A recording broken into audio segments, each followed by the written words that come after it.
2 raging book nerds, 14 years of friendship, and 1 burning question. If Katniss Everdeen posted on Reddit, would she be the arsehole? Welcome to Once Upon a Red Flag. This season, we're stepping into Panem, where every tribute, tyrant, and mentor gets their day in the Am I the Asshole courtroom. I'm Katie. And I'm Rachel. And join us while we read between the red flags and break down the Hunger Games, one questionable decision at a time.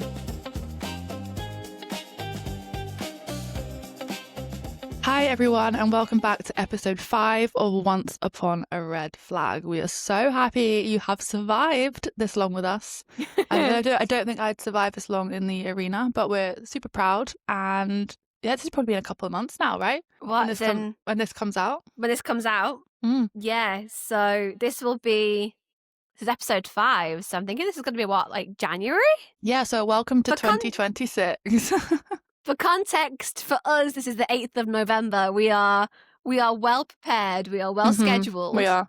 That is the issue with having full-time jobs and multiple different projects that we work on. It needs to be scheduled far in advance. So if in the coming episodes you see me wearing Christmas stuff and Christmas decorations in the middle of March, now you know why.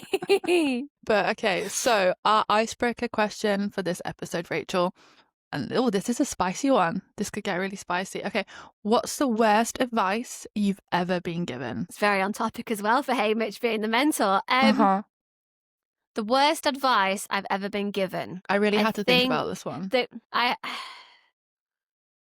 of everything that I've heard I've been given some real dodgy advice. Oh God, right. You'll have to tell me that later. I need all the details. It's a real dodgy advice. You probably ought to know it, to be honest. I thought it wasn't me that gave you the dodgy advice. It wasn't you that gave me the dodgy advice. Okay, cool. Okay. But we've had 14 years of friendship, so you've heard it firsthand from me when it happened.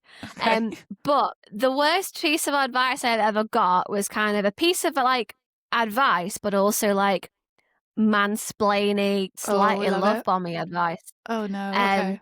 This came from a guy that I was speaking to for about 3 weeks, and he basically told me that I should just trust everyone until they gave me a reason. Doesn't matter how long I know you, I'm just going to trust you implicitly until you give me a reason not to.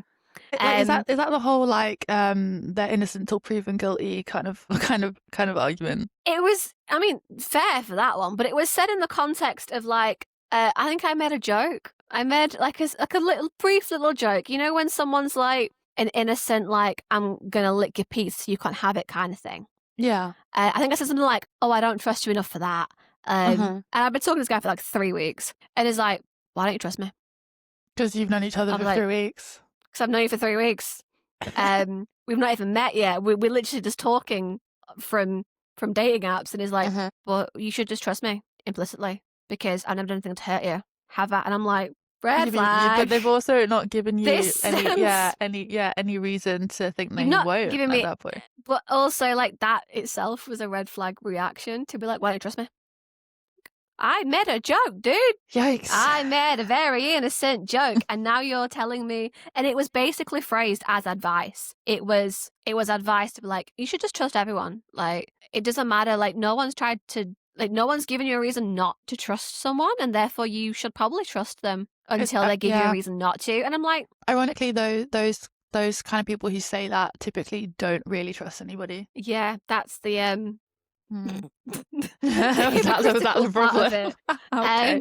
That was the problem. Okay. And he wouldn't believe that was a joke. He would not go even with context. He didn't trust that you were joking. That's ironic. Didn't trust that I was joking. It was advice that he gave me, but it was mansplaining advice. Right. To serve him. Okay.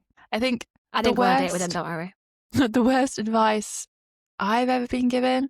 To be fair, I haven't had a whole lot of advice, and I'm quite lucky that most people I actually get advice from is usually pretty sound. I'm the kind of person who is oh, I wouldn't really take advice from someone who's not in a position that I would happily swap with. If that makes sense. Kind of thing. Makes sense, yeah. But I think the worst thing I've been told is don't make waves. If you've heard that before, it's oh, don't kick up a fuss, or don't stir the pot, or don't say that because you're just going to annoy somebody. And it's okay, well, that works for a while, but when there's a problem and I can't like, you know, don't make waves, it's like, well, then I'm not going to get what I need. You know what I mean? I think that It's was like pretty awful advice.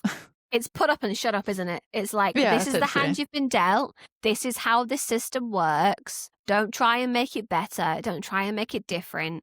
Just go with the flow.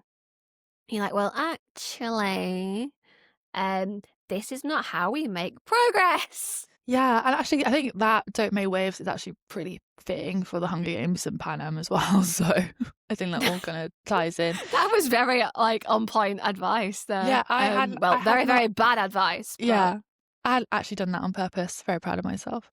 Anyway, for this week's episode, Rachel, would you like to read our post? Yes. Speaking of advice, we are dealing with Haymitch and all of his dodgy advice, or good advice, as the case may turn out to be. So, Yeah. Haymitch is asking, am I the asshole for being the worst mentor ever? I won a certain televised deathmatch decades ago. The only person alive from my district who has won. Since then, every year I've been forced to mentor 2 new kids sent to the same show that I survived. I'm supposed to teach them how to stay alive, win sponsors, and play the game. The thing is, they never do. Every year I watch 2 kids from the place I grew up get slaughtered on live TV. These are kids I see around the district. I still live there, and every year I'm expected to show up sober, cheerful, and be an inspiration and a mentor to these kids. So I drink a lot. I say things I shouldn't. I push people away. I honestly think I'm entitled to. I've survived the worst trauma of my life the year I went into the arena, and now I need to help kids through that trauma as well.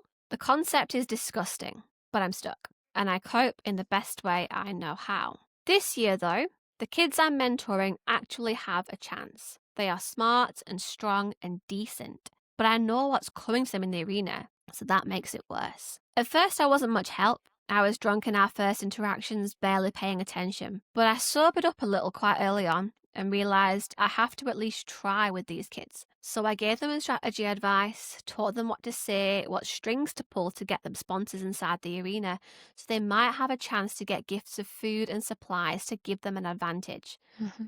I don't think they hold it against me that I was drunk at first and still used alcohol as a crutch throughout the whole process, albeit less than usual. But I still have a reputation for being a drunken disgrace to District 12. And maybe they're right. I wonder if any other kids could have survived in the years previous if I had tried to help. So, am I the asshole? Okay, I think it's so hard to comment on this without obviously getting into Haymitch's backstory from Sunrise on the Reaping, and we will, just not yet, as we'll be getting deep into that book later in the season, don't you worry. And I will probably cry, not gonna lie, when we do. Yeah. So that's a pre-warning. But we know book kind of broke me. It really broke me. We know from the very start, right, that Haymitch is seen as a joke in District 12, not just to the capital and people of the games, but he's seen even on screen when you've got like the 2 hosts who are kind of like hosting the Hunger Games Reaping, that they literally joke about Haymitch. But his own people as well joking about him feels really harsh to District 12. But they, you see them as hopefully a drunkard, they see him as a drunkard who doesn't help his own tributes, essentially, right? That's the bottom line. And even Katniss remarks that if he had been sober, people in the capital would actually like him, and maybe they'd actually want to sponsor the tributes, right? And so there is kind of that argument that if he just cleaned up his act, some of their past tributes who were actually tall and were actually muscular enough to win, had like a fighting chance, but Haymitch let them down because they couldn't actually get sponsors. And that's so hard to actually think about. And being a tribute in District 12 is the same thing as being a corpse, because that drunk man is meant to be your guidance and support. Yeah, well, like one of the first remarks that the mentors is made about mentors from Katniss, is that they can be the difference between your life and your death. And like, how invested do we believe Haymitch is in the life and death of his tributes? Is he invested too much? Is that the problem?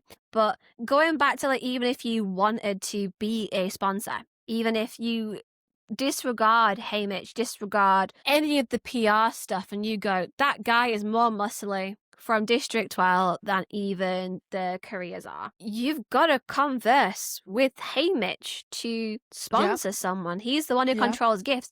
If he is completely blackout drunk, even if someone did want to sponsor a District 12 tribute, then you're screwed. There is no way around that, unfortunately, then. Like the man who controls the buttons to give you your sponsor gives, and also the man who's meant to take in the money and get that like sorted for the sponsor gives is like blackout drunk the entire time. Yeah, obviously that's not going to go very well, is it?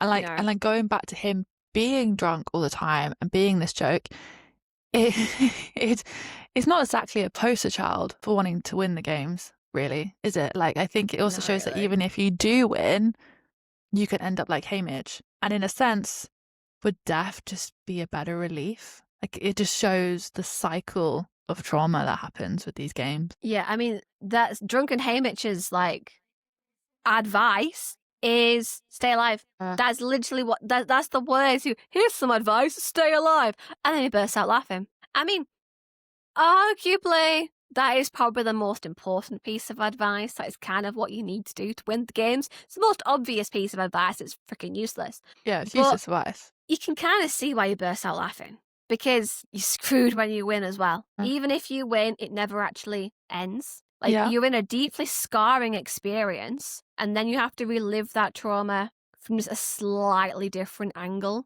every single year when you become a mentor. Yeah. Like, how do you do that genuinely? And drunk is probably the best thing he could possibly do to himself as a response to that, because there are a lot deeper and more harmful things he could do to cope with that trauma than being drunk. Yeah, and I think for Haymitch himself, like going through winning those games, come back to District 12, to then just become the laughing stock of the district. But at the same time, it's also essentially a death sentence.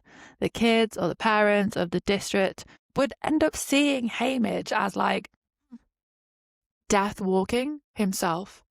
Like, I can't imagine you would make many friends, because if you had friends who then had kids, would they want the kids around Haymitch, who is now like this figure of death, because all these kids that go to the Hunger Games just die. He doesn't really help them. He's not a particularly good mentor. It's synonymous. Oh my God, dyslexic. The tribute means corpse.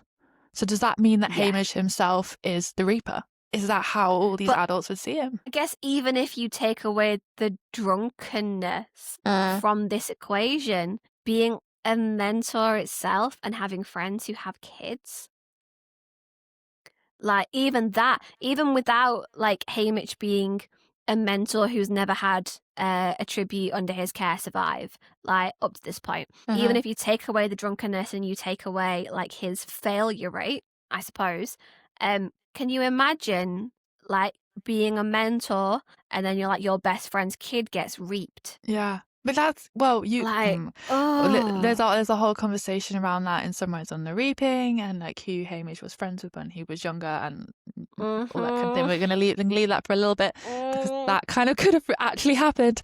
But yeah, like you have to think, like all the friends he had grew up, they probably did get married, they probably did have families. He's not going to be friends with any of them anymore for various reasons. But also, how do you make new friends when you're seen like this? Heartbreaking. Heartbreaking. How do you make new friends as a drunk, but how do you make friends as a mentor or someone who has to live in that trauma? Because most people in the district would avoid anything Hunger Games until they are literally forced to. And what is Haymitch apart from effectively a pawn in the Hunger Games? It's like seeing him, if you fear the Hunger Games, regardless of drunken state or whatever, must be like, even if it has victors would have some sort of celebrity status within the districts and the victors, because they are the ones who won and they might be able to teach you something if you get reaped. But you're still like looking death in the face. You're still looking at your deepest horror as a kid, because your deepest horror would be getting reaped. Yeah, I think he probably didn't have that problem the first couple of years that he got back, but I think after 40 whatever years, or whatever it is, it's not actually that as long as that, I don't think. But after He was having such a 24. long, 24, my like concept of time is terrible. But having kid after kid after kid after kid after kid die in his care, after a while, that's going to start to take its toll. And we see Haymitch is, at least at the start, a straight up alcoholic. Like that's what he is. I mean, Peeta himself has to wash Haymitch up and essentially put him to bed like he is a child, after Peeta himself has literally just found out he's been raped and is probably going to be put to the death. Haymitch is meant to help Peeta, not the other way around. And correct me on the chronology of this as well. But don't forget that Haymitch punches Peeta. Yeah, I think he this does. is like just before he cleans him up. Am I right Yeah. with that? Yeah, I think so. Like, Peeta cleans him up after like Haymitch has decked him. And but like even Haymitch says it's fine because the bruise will give him an advantage with responses and other attributes. Show him that he's tough, willing to fight. And I'm like, that's not very good advice, dude. And then my personal favourite Haymitch quote is when he says to Katniss that she has as much charm as a dead slug. That is forgot about that. My personal favourite. I love it. But I guess the biggest thing that makes me question Haymitch isn't the fact that he decks Peeta. I mean, that is questionable. Like, you're meant to help this kid and you punch him instead. And then dead slug comment, really. But the biggest mark against Haymitch, in my opinion, is the fact that he doesn't send Peeta anything until he is teamed up with Katniss. Yeah, in the arena. And Peeta comments that he always knew that Katniss was Haymitch's favourite. Like, imagine how rough that is to be like, yes, like our mentor that we share has been sending you things. You've got medicine and bread, and I've been led here dying. Oh my God. And I've got nothing. Yeah. And then Katniss has a direct quote where she says, he hasn't made much of an effort to connect with Peeta, really. No shit, girl. No shit. But then she goes on to be like, perhaps he thinks a bowl of broth would just be a bowl of broth to Peeta, whereas I'll see the strings attached to it. And so, like, Katniss and Haymitch are alike in the way they know how each other thinks. And part of me, like, with that one, I wonder whether it's Katniss and Haymitch or whether Haymitch just knows how the tributes both of them are thinking. Because I wonder, arguably, if Haymitch is a good mentor, he's strategic and all this stuff, I wonder if he knows exactly what he's doing with Peeta. Because all Peeta really needs is Katniss, and he'll die a happy man. Like, I think this is where the decision to use Haymitch nudging the game makers in the film comes from. Because I think that's literally like what Peeta needs, is that, and even then, like, doing the fake dating stuff that we talked about last episode, how Haymitch was a part of that. Is that then giving Peeta what he wants? Does Peeta just want that hope that he can be with the girl that he likes, and so he plants that seed into Katniss, and Katniss plays along because at least if Peeta dies, he'll be happy. That's so sad. Like, does he think that far ahead? I'd like to think so. It's not until we get further on, kind of those areas, and he is often drunk. Not always drunk the further along you get, but he is often drunk. And yes, he is drunk, but Haymitch is also deeply strategic. We obviously know this from Sunrise on the Reaping, but we don't have all that background yet. And this is the only thing that really starts to help Katniss and Peeta, is that Haymitch is at his core quite a strategic rascal, I think was what they kind of end up calling him, isn't it? And his first parts of advice are obvious, as I said, and not helpful, like stay alive. And that first breakfast is honestly patronizing. And at those moments, I honestly get so angry at Haymitch for not properly helping them from the start, that it didn't come in until later. One of the things that I see, though, is, and even Katniss reflects on this, because quite early on, that first breakfast is patronizing, but he does quickly, like, step up from there. Like, once Peeta's, like, cleaned him up and they do the whole, like, well, what can you do? What are your skills? Like, Katniss comments that Haymitch and Effie, like, are of one mind, determined to whip them into shape, full of direction about what they should do, what they shouldn't do, how to behave. No one calls Effie incompetent. She's tone deaf. Sure. Yeah, she's tone deaf. She is fully competent at what she does. So even like for Katniss to reflect on Haymitch as being on par with Effie, even in these moments, like, is to go from being a drunkard and Katniss really sort of judging him quite harshly at the reaping before she's reaped, to then be like, okay, like putting him on a level with Effie is quite a decent compliment from the girl. Don't get me wrong. Like, he's got problems. Yes, and he could have been like, he could have been there quicker. But and I know, obviously, like I said, it's not until he sees Katniss has some rage within her. Like, that's when he starts to become more of a functioning alcoholic and starts to train and starts to coach him. I think he says something, or at least it might not be in the book, but I know in the film he says, "Oh, have I got a pair of fighters this year?" Like, he's like, "Oh, these people actually have some fight in them." But it seems to change things for him. It does, even if he doesn't actually say it in the books. I think that's kind of the underlying theme that he runs with, right? It's the they can do this. They can actually like have some impact, but then it's a case of, well, can these guys have impact, or could other tributes have had impact? Well, yeah, that's the thing. It does make me wonder if he ever did this, became more of a functioning alcoholic for any of his other past tributes, or was it just Katniss and Peeta, like the idea of not pinning these two against each other, but rather teaming them up, which might not be something they've really tried before, that made the difference for him this time. And that's something I really want to talk about, the fact that Haymitch and Cinna make them walk in pairs, hold hands, seem like a team rather than against each other, like the rest of the mentors do with their districts. Like, when they are going in on their chariots for kind of that first parade, and Cinna, which I'm assuming has obviously been formulated with Haymitch, like gives them a nod to hold hands and to hold their hands and to be together and to not look against each other. And how Haymitch asked them to stay together in training, like to not go off and to be kind of like walking in pairs. That is kind of like a silent rebellion here. Like, this is different. Like, this is important. His instruction here is a rebellion in itself, and he must have been overjoyed when he concocted the Peeta in love with Katniss plan. Because I guess if I was Haymitch, would you be stupid not to run with that strategy? If that's the best one that's crossed your path the entire time that you've been a mentor in 25 years? I guess that's the question, is that how many failed strategies were there? Like, we're treating this, I guess, and we're expected to treat this as if this is the first time ever that Haymitch has tried. This is the first time ever that he's picked himself up and attempted something. But then I guess, well, are we being too harsh with him there? Like, should we give him the benefit of the doubt? Like, do you think Effie would have let him do that every single year over and over again and screw over her chances as well?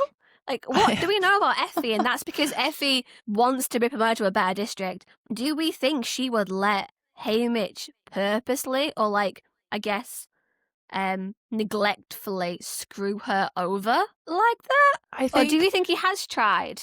I think, especially after his first games, he probably did properly try for a while.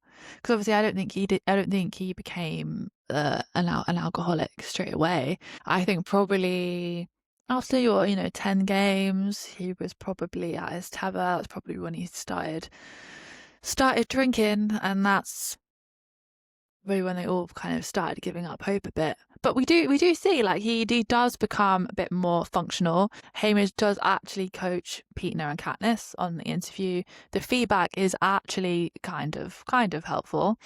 But I feel what he says about the arena, for finding water, running into the trees, as soon as the gong goes off or the cannon goes off, that really stays with Katniss. Because, she's on that platform. She's very aware that if she steps off that platform before the cannon goes off, that they'll just blow her to bits. They'll kill her anyway. And she's, thinking in her head, she's looking at Peeta and she's thinking, Haymitch told us to run away from the bloodbath as quickly as possible. She obviously doesn't do that. She doesn't listen to that, but the advice still stays with her. And when she's up in like in the forest walking around and hasn't seen anybody for what feels like a couple of days, I don't think it is actually a couple of days, and she's dehydrated and she's thinking and trying to find water, like this is all advice that has kind of stayed with her. Not that she necessarily listens to any of it. I mean, I think a girl's allowed to go a bit off script when she's been put to the death. Yeah, I think in that highly pressurized situation, you're allowed to experiment a little and figure out whether you trust someone like that or not. So he does very quickly give actually good advice. Like, it is basic stuff, I know, but I also think that he knows Katniss, or knows Katniss's mentality enough. Like, that's the concept, right? That they get each other, that they are so similar. Yeah. Even to the point where Katniss does, like, if we go towards like second book, she gets hit hard and she tries to drink with Haymitch.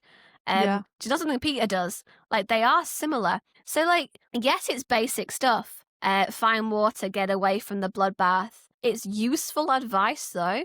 Knowing that Katniss will be tempted. Yes. Knowing that she will see that bow and arrow. And he knows full well by this point how the game makers are going to play. He knows there will be one set of bow. There'll be umpteen knives and spears and everything and everything like that. But then there'll be one bow and one quiver of arrows, and she will want them, and that will tempt her right into the middle. Yeah, because I'll make so her fight obviously for it. he's gonna.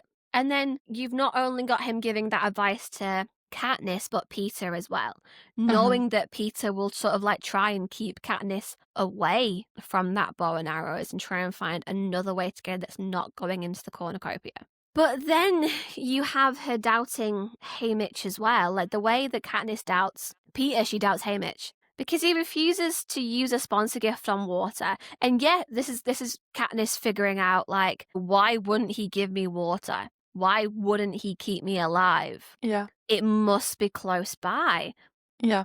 But then she still wonders, like, is he directing the sponsors to Peeta? Is he got bladdered since we came in and slipped back to his old ways, and he doesn't even know what's going on right now? But I don't think that. I don't think she says, somehow I don't believe that. I don't believe he's trying to kill me off by neglect either. He has, in fact, in his own unpleasant way, genuinely been trying to prepare me for this. Own unpleasant way. And clearly the right move was, like, to withhold that gift, right? He can see exactly where she is on the map and exactly how far she is to water. There's no point spending the money that gift of water is worth that would then save her in that moment, but mean that she's reliant on an external source. Yeah. And I guess it would also signal to sponsors that she's not as capable as he's trying to make her out to be. Yeah, actually, I hadn't thought of that. That's very, you want her to seem capable because you want people to bet on her and therefore have more reason to give her sponsors. And then if you're the reason that she's got water, and you can almost send her one bottle of water, by the way. Yeah. Unless you're willing to give her water, which the price of which will go up and up and up and up. She is then reliant on sponsors to survive in there without dehydrating.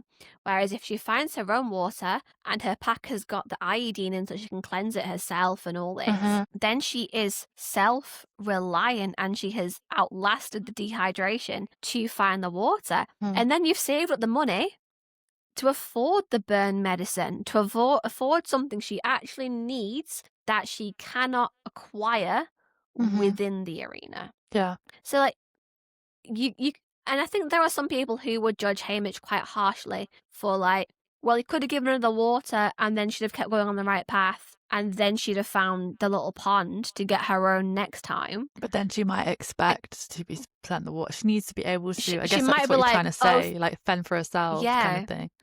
And then he wouldn't have had the money to be able to afford the burn cream, which then would have probably put her more of a disadvantage.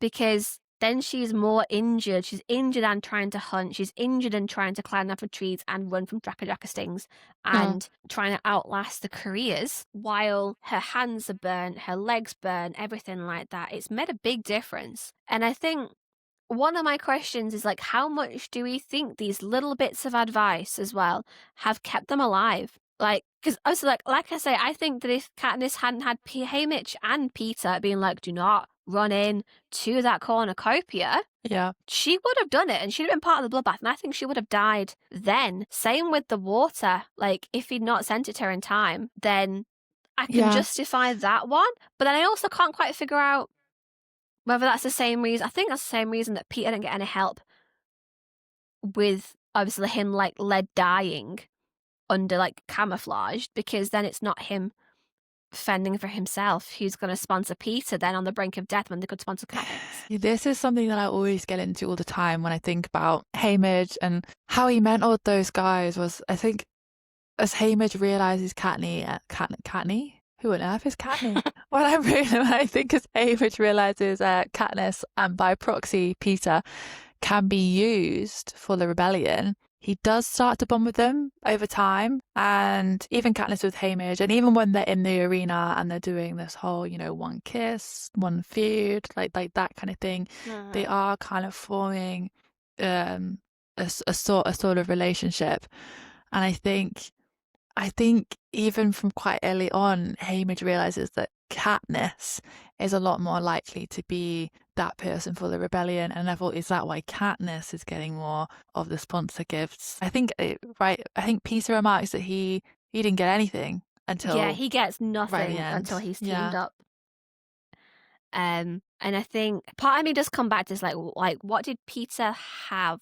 Peeta had the careers behind him for a good part until the careers turned on him after the Tracker, which is multiple days after they go in, because it takes 3 days to fully dehydrate.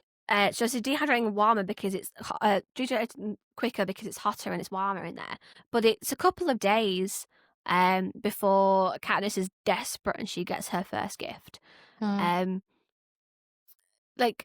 we know career strategy that we'll get into in the next episode, but like they have all the supplies. They have everything. So in this sense, Peter's taken care of for the first little bit until he gets turned on for helping to protect Katniss. And then I guess one of my questions is like, why didn't he send Peeta something before the leg got infected and kept them both in play? But ultimately, like, Katniss is the priority, not even from a rebellion perspective, but also from a tribute perspective, because you have an unfair balance of power here where you have one mentor for one district. Even if you had two mentors, like you should really have, one for the boy, one for the girl. Even if you have two, you still have an imbalance of power because you have one district that obviously have some sense of unity being from that district, and you have to pick which sponsor gets the money, right? Which I don't know whether you sponsors would directly approach individual tributes, because like Katniss is stronger, but the whole idea is that they've started this star-crossed lovers thing, which ideally would mean that both of them would have sponsors. Both of them would have people who want to keep them alive. So was Peeta just not getting anyone who directly wanted to sponsor him? Or was it, we want to sponsor District 12, and then Haymitch pushed it to Katniss? I'm pretty sure you have to bet on a specific tribute, so either the male or the female tribute from the district. I think probably what did happen was after Peeta confessed his love for Katniss and they went in, and especially when the audience, or the viewers as you would call them, saw him team up with the careers and almost in a sense try and hunt her down, I think he would have lost a lot of sponsors from that, and anything he had kind of racked up, I think, would have been minimal, because he had basically said, I'm in love with Katniss. The likelihood of him returning was very slim. I think they were a lot more likely to contributed Katniss, who had such a high score and who was like the love of Peeta, and I guess like just hoping to keep her alive to make his sacrifice worth it. I feel like that's probably what would have happened, and that might be one of the reasons why Katniss got so much more sponsor gifts than Peeta did. But then Haymitch gets the blame by both Katniss and Peeta, says, why has Haymitch not sent me anything? Haymitch has sent Katniss things because Katniss is his favourite. That's the kind of dynamic. That's how they're viewing it. And so that comes back to my question, like, how does it actually work? I don't think we'll actually ever know the answer with that, like who is the one directly, because they blame him as if it's directly on him. But then is that just because they're coloured by his reputation as being a terrible mentor? Is it easier to blame it on Haymitch than on themselves not being good enough to get sponsors? Yeah, I think there is a lot of like grey areas and probably a lot of a blurring lines for them. You've got to understand that in the arena, they're scared about getting killed. Like every second that they're in there, they're probably not thinking of all the, what's the word I'm looking for? The technicalities for how this sponsorship it all works. Because I'm pretty sure it is the case. And, you know, listeners, let us know if you actually have a better idea of how the betting and sponsorship system works. But I'm pretty sure it's the case of you sponsor a specific tribute and you can't, like, it's not a case of it all goes into the District 12 pot and then gets sent out. I mean, individual tributes get the scores, I guess. They're the ones who, like, that determines your sponsorships is your score, I suppose. So it is likely to be a direct Peeta gets something, Rue gets something, that kind of thing. But it's still telling that they blame Haymitch. Like their opinions of Haymitch is still coloured by this idea that it's his fault. But even though they do blame him, we obviously see that there is still that bond that develops there. Because literally once the games have ended, Haymitch is the first person that Katniss essentially runs into the arms of, and he, you know, obviously says, "Well done, sweetheart." That's the whole thing we'll get into later on because that pulls at my heartstrings. And it has a whole new meaning since Sunrise on the Reaping. But how far do you think Haymitch views Katniss and Peeta as pawns in the bigger rebellion scheme, which would definitely have been cooking on gas by then? And do you think, and if so, when does Haymitch start to feel actually protective of them? So I pulled, when I was looking through the books, I've gone through your notes to compile all of this, and I pulled out that exact same "well done, sweetheart" quote. It made me cry. And it really made me question a lot of like when does this start? So I have a brewing kind of rant to go on when we get into book 2, and we can really start pulling apart a lot of like when this rebellion plan did actually first begin. And when the first seeds of it started to being sowed, because I think it's made on the surface. On the surface, it seems to be the rebellion starts when Snow gets directly involved with Katniss's life. But really, it's been going on a lot longer than this. Even during book 1, you see those little seeds already being planted. I struggle with this because I actually quite like Haymitch. Oh no, so do I. I can't figure out exactly where I believe this became more about rebellion versus tributes versus kids from my district. I think it's all a bit both. Did he begin helping them because he realised he finally had some pawns to put on the chessboard? Like, was he already thinking rebellion, then boom, these two land in his lap, and then he goes, oh, okay. What can we do here? I have something to try now. Or does he think, okay, cool, right, these kids deserve some help. They're in the unfortunate position I was in. Let's help them as much as we can. Oh, wait. Oh, this chain of events has begun and I can exploit this chain of events. Yeah, like, I think... When does he realise... Because Katniss becomes more than just a victor. When does he realise Katniss can be the Mockingjay? is she his favourite because she can be moulded into the Mockingjay? You have Katniss denying that they're alike because they're always butting heads. They're alike in the way that they're also emotionally screwed up. Oh yeah. Well, yeah, they're both kind of emotionally messed up people, and they're not very good at expressing their emotions. But for me, I think for Haymitch, it really is this accumulation of everything. Like we know he got drunk because he'd spent like 25 whatever years watching the kids that he'd been trying to train die, and he'd kind of given up on it. I feel like it's a combination of he'd seen that Katniss had some fire in her. He'd seen that Peeta could help bring out that fire in her in his own special way. This was different for him. This year had different things going on. It had different strategies. The fake dating, as we spoke about in the last episode, Haymitch knew could help concoct kind of that rebellion later on. He probably saw again Katniss, someone who reminded him a lot of himself, and in Sunrise and the Reaping we'll get onto this idea of her being like him but luckier, which is like a whole thing we're gonna have to talk about.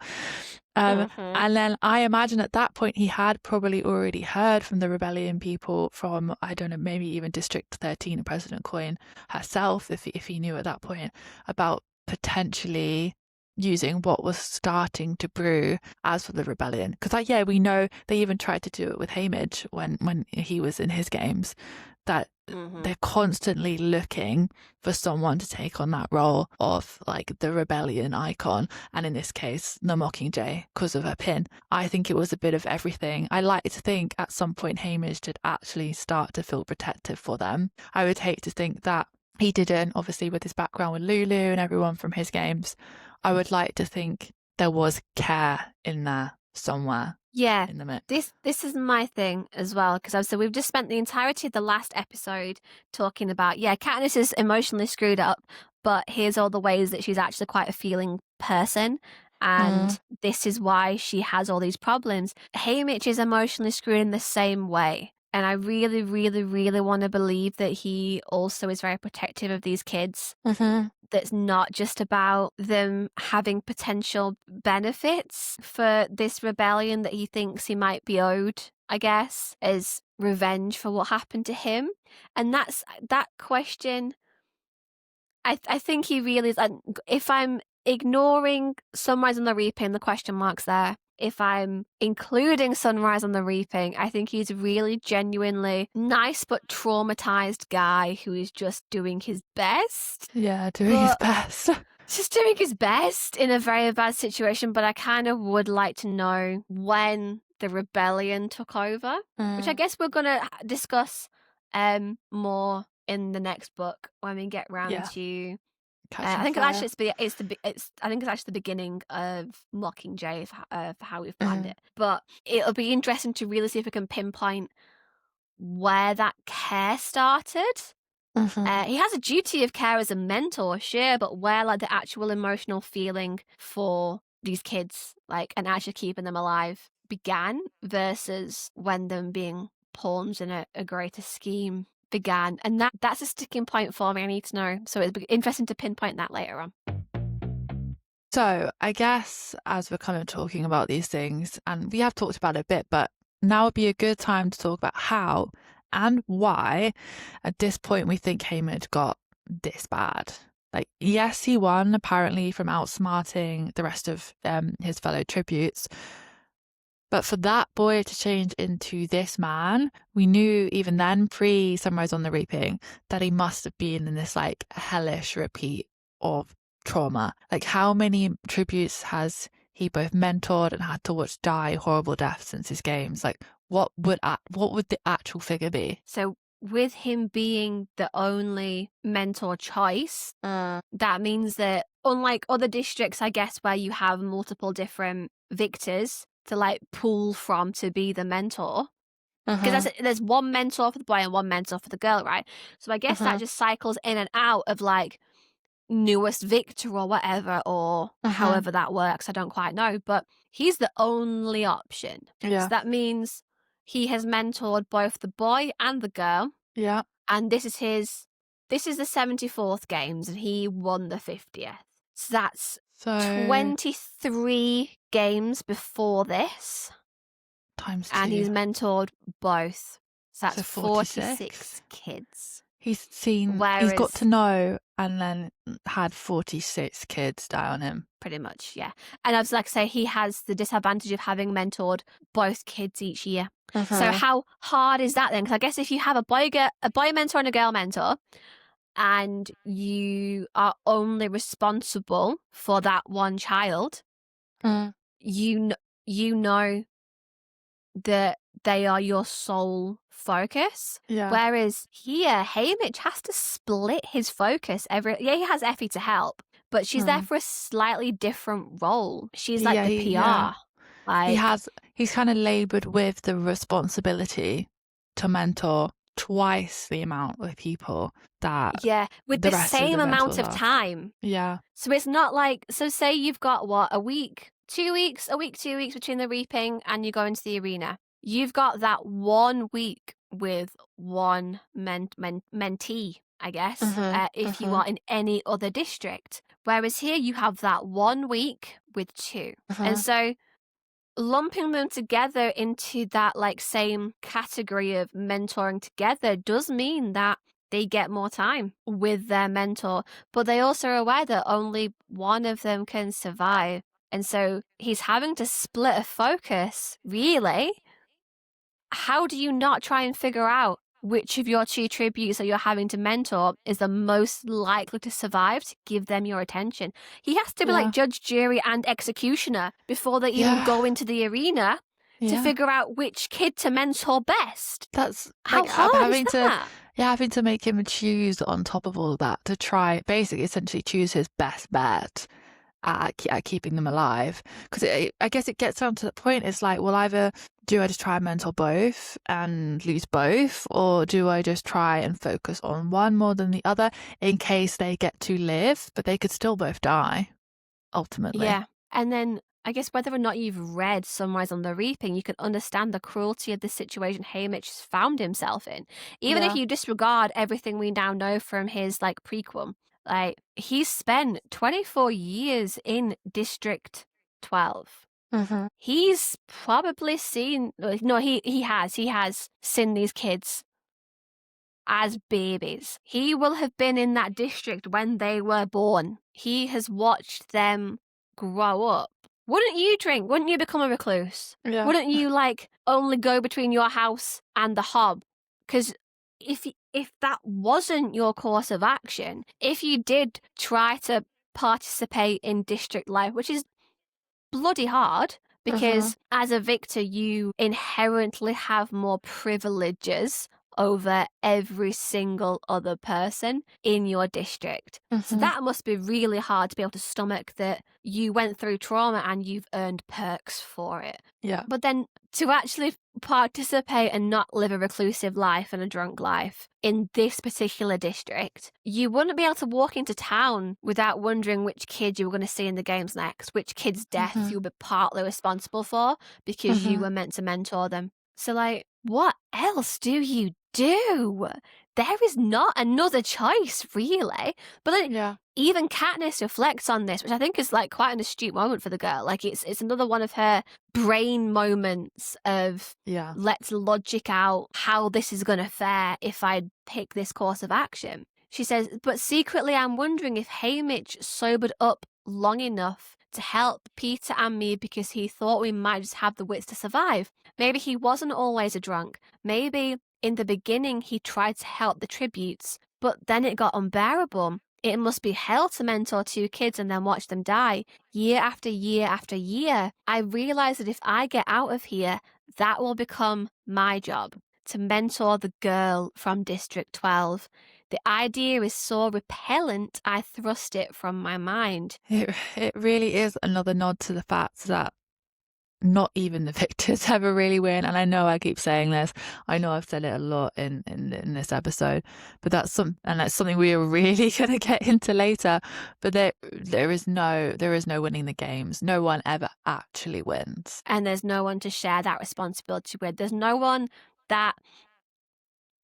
other fellow victor that he can commiserate with. Even Katniss says again that he has a disadvantage because most mentors have a partner, whereas Haymitch has to be ready to go into action at any point for one of his tributes. She wonders how he's holding up with the drinking, the attention, the stress of trying to keep them alive.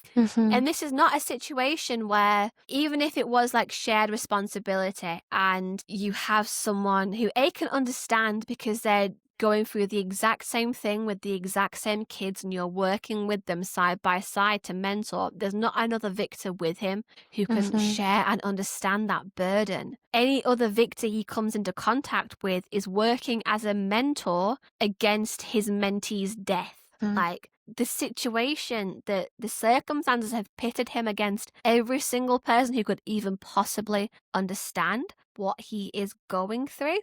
And even on a good day, when you've got someone to share the joys with, or like the stress, have a drink over at the end, like there's no one to understand in his life. But even if you're having a rough day and something happens to your mentee in the arena and you've got to cope with that, there's no one else at your side to take that out on. Do you know what I mean? A bit of playful sparring, a little argument for the sake of stress relief. Even there's no, what's the word I'm looking for? There's no like scapegoat. It can't be a case of, well, my mentee died because my other mentor who works in District 12 was too good at funneling District 12's sponsors to the other tribute and the team. It is all him. He has to live with every single decision, and it is his sole responsibility. He cannot pass that to anyone. Like, it's a shit coping strategy. It's the best he's got to be a complete drunkard. But I can't really think of a better one that isn't as damaging, if not more so. Is he really an arsehole for numbing himself with alcohol after watching so much death? Especially in the end, if he does ultimately step up. I think we all do it though, right?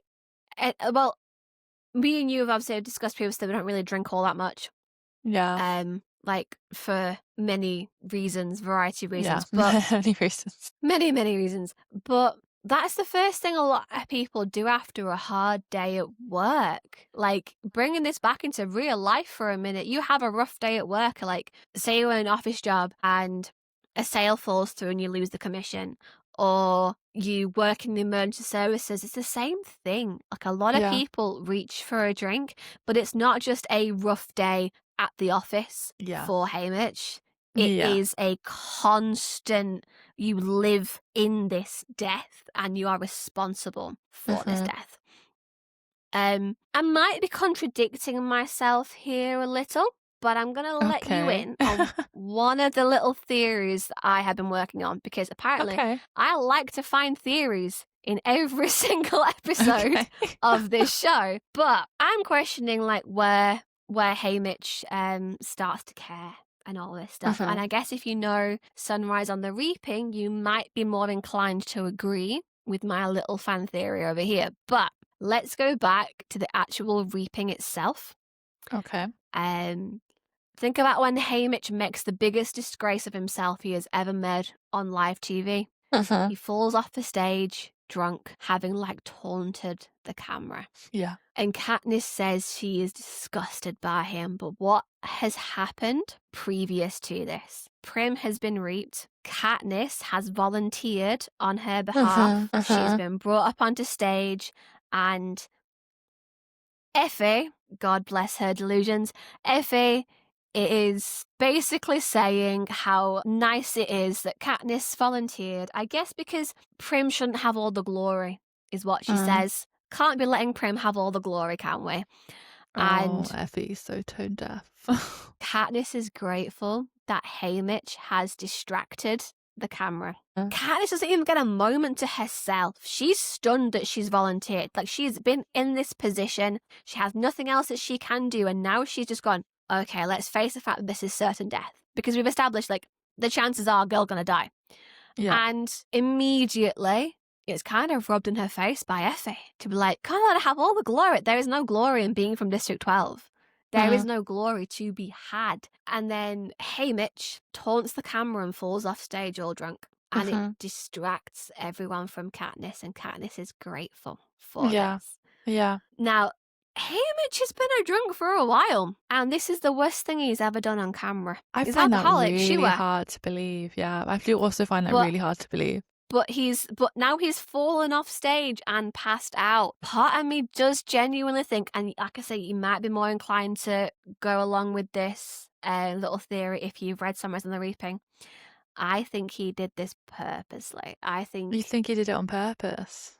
Interesting. I do, because I think for it not to have been on purpose, I think for it to have been pure coincidence, we'd need to accept Haymitch as being a complete drunkard, a complete addict, unable to control himself. And he proves to us that he can control himself. He proves to us that he can still drink, but drink within moderation enough to pull himself together to help Katniss and Peeta. Now, if he was... I mean, Reaping Day is probably the hardest day for him. Don't get me wrong. It's also his birthday.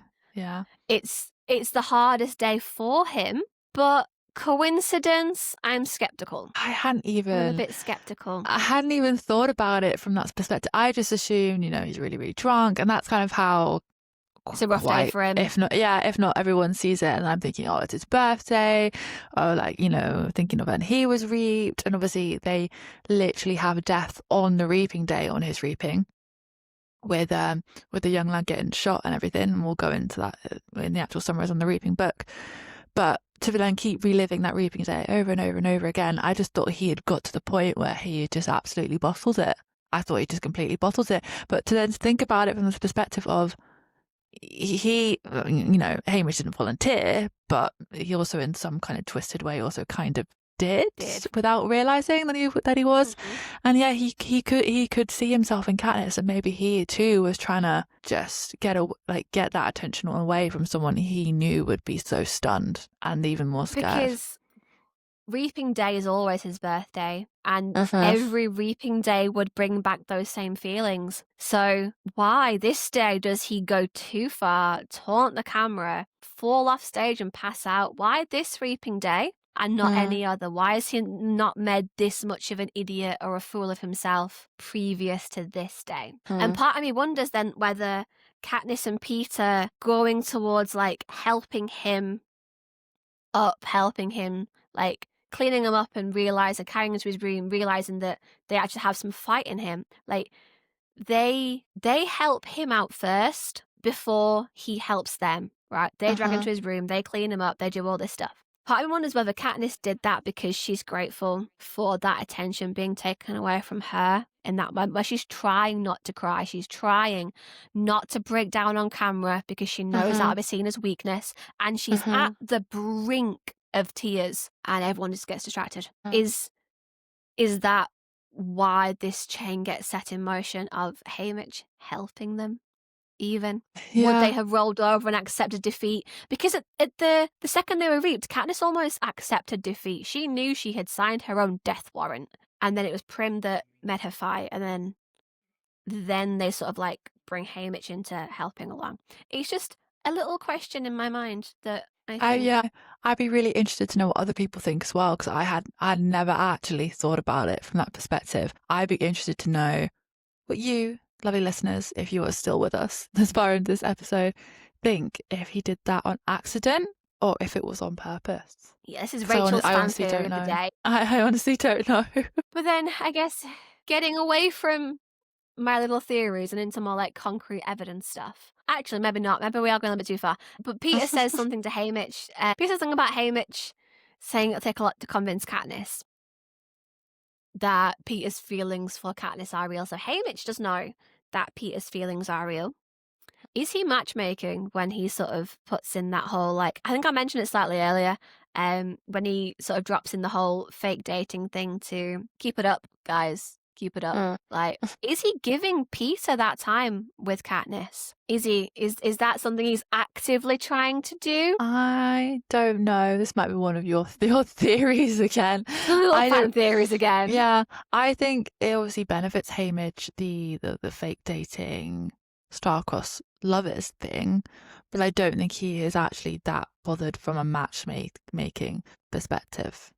I don't think he really thinks that, like, I don't see him going that far. People might disagree with me, but that's just from, I guess, how I feel, and I feel Haymitch and how I think he would think. I just don't think he would think like that. I guess it depends, like, how much you read into how he must feel based on the events of Sunrise and the Reaping. Like, does he see part of himself in Peeta?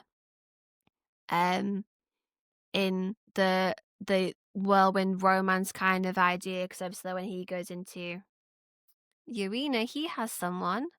Yeah. And whether he wants to just give Peeta just a little bit of that happiness, knowing that he's probably not going to come out. Another little man fan theories. But getting back on track into drunkard Haymitch, whether or not he is this kind, caring person, my little fan theories would like to hold on to, and whether I'm being a little bit delusional is fair game. But it does not actually matter to the Capitol what kind of mentor Haymitch is, as long as he isn't causing them trouble. They don't care about the tributes at all, really, do they? Let's face it. There are no consequences for Haymitch really not helping any of his tributes, or not seeming to help any of his tributes, because, well, what would the consequences be? They're literally sending kids in for their deaths anyway. Yeah. And as we'll get into next episode, they have favourites who they like to win. So does it really matter that these kids from District 12 are going to die because Haymitch is too drunk to help them? Yeah, I feel like Haymitch kind of gets away with it because he is the mentor for District 12, and you don't typically get people betting on District 12 kids. They're usually the weakest, they're usually the smallest, they usually don't survive very long. So I really don't think they are that bothered about his behaviour. I think if people were actually betting on them, it would be different, but they aren't. I guess this goes back to, as well, I think a lot of us can sort of like put the stress on Haymitch, and Haymitch probably puts the stress on Haymitch of, well, he's the reason that these kids aren't surviving, all these kids from District 12. He was their first victor since the 10th games. Yeah. There have only ever been 2 winners in the entirety of District 12. So they're already at a disadvantage massively. Yeah. But then part of Haymitch's drinking has to come down to the fact that he is the mentor to these kids, and he is probably the reason in his mind that they are dead. And a lot of people are willing to say, well, would we have had a chance if Haymitch was a decent mentor? Well, you had mentors previous, and those mentors were from different districts. We've learned all this stuff since. It's not like the kids before Haymitch weren't mentored. They did have mentors. In fact, they probably had better mentors than anyone from District 12 could have been. Yeah. Really. Because there'd be less of that interpersonal relationship connection clouding the whole issue. But these kids are already predisposed to lose, like you said. And so asking whether Haymitch is the reason these kids are dying is actually like whether, or if we had a different mentor, would more kids win? Well, they didn't to begin with, did they? So yeah, and I think Haymitch is probably like beating the whole about it now as well. Yeah, because I was just like, when you were saying that, I was like, oh yeah, like before Haymitch won, they had, and again we're going kind of into Sunrise on the Reaping here, they had mentors from other districts, and Haymitch was still the first person that I remember anyway, to win on the 50th. So maybe it wouldn't have changed. Years. Yeah, maybe it wouldn't have changed that much. So I guess it does come down to it. Is he the arsehole for being drunk and not necessarily mentoring his tributes properly? No and yes. Yeah, I think I might want to increase the sliding asshole scale. Because I think, like, in the end of a lot of these episodes, sorry, I'm trying to get comfortable. At the end of a lot of these episodes, we've been going into, like, are they the asshole? No, because they've been dealt a shit hand, and what else could you do? But at the same time, like, there are still some questionable choices. So I am going to propose we start on, like, a percentage or, like, 0 to 10 scale of assholeness. Just so that we get, like, an actual decent Because otherwise, I feel like we're a bit of a cop-out. I'm not going to lie to you. I feel like we're just letting everyone get away with bloody murder over here. Literally. Literally. I guess the question really is like, is it ever fair to judge someone who has been trying to overcome something as heavy as this type of trauma? Like, but then we're judging them by their past actions as opposed to their present ones. He's trying now. Is that not enough? But what's the reason that he's trying? Does he care about these kids? Does he want to use them for rebellion? I kind of... This is the thing. I kind of want to put him on... I'm debating between like 40 to 60% asshole. See, I was more a 35%, 40% asshole. Just because he's been through so much trauma. For me, that kind of like that really lowered it. You can kind of see what my everyone thinks are. I'm like a 35, 40% asshole. For right as we are right now, I might say 40%. I might agree with you there. But it's really going to come down to our next Haymitch discussion going forward. Whether my overall Haymitch asshole score increases because... Or lowers. I think where we're at right now, there's a lot of question marks around why not why he's doing what he's doing. We know why, but we're going to kind of know when each of those whys started. Okay. Like, so, I do think he does care. I do think he is part of like thinking rebellion. And I do think it is because he sees himself in these kids. But when did each of all those reasons become the driving factor? When did rebellion take over care? That's where my score might rise. Yeah, we'll see how that score is affected by our later Haymitch episodes, when we get into like Catching Fire, Mockingjay, and then obviously Sunrise on the Reaping. But to close this out, I do have a question for you, Rachel. Okay. If you were to win the games, do you lean into the capital celebrity life or do you disappear into obscurity? I personally like obscurity, but that's not always an option. I don't like either of those options.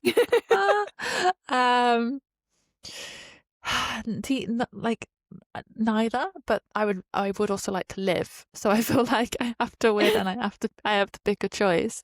I would probably obscurity. I just don't think I could stay in the capital and watch so many kids die. How do you go through that much trauma and then celebrate the trauma and get glammed up every year and do the whole like commentator, mentor, let's go to all the parties and schmooze to get all these frivolous people to give us money? And it's something similar, I guess, to like when you go into the beginning of book 2 and you see like Katniss's reaction to the parties. That'll be my reaction. Just complete and utter disgust at the luxury that all these people are living in that they take for granted when you go from nothing and they're literally like bringing you on to an arena to kill you. Like, but then it would depend on which district you're from. That's true. Because obscurity might not be an option. If your district 12 with only one mentor, it's not going to be an option. Well, on that delightful note, I'm interested to know what our listeners think and what they would choose if they did happen to win the Hunger Games.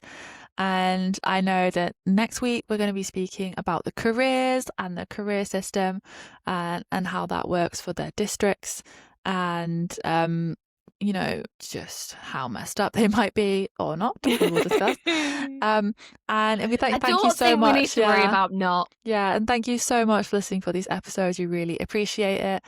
And we'll see you next week. We'll see you next week. Have a good week, guys. Bye.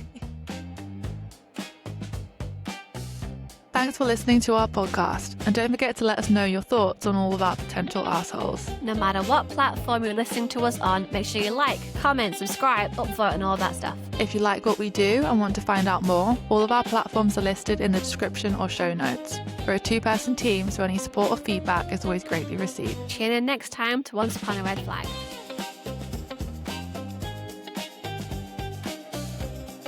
Yeah. And this This is the 74th games, and he won the 50th. So that's So 23 games before this. times 2. And he's mentored both. So that's So 46 kids. He's got to know and then had 46 kids die on him.